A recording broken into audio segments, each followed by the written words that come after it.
మిమ్మల్ని ఎవరైనా కావాలని అవమానించి ఏడిపిస్తుంటే ఏం చేస్తారు? అయ్యో, అవమానించడానికే ఉంది? నన్ను అనని మాటల్లేవు, అన్ని రకాలుగా అంటారు. కానీ అవమాన పడాలా వద్దా అన్నది మీ చేతుల్లోనే ఉంది కదా.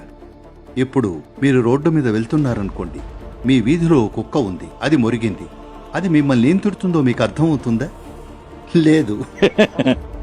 అదేమేం తిడుతోందో దాని భాషలో ఓ అని ఏదేదో అంటుంది. ఎన్ని బూతులు తిడుతుందో మీకు తెలియదు.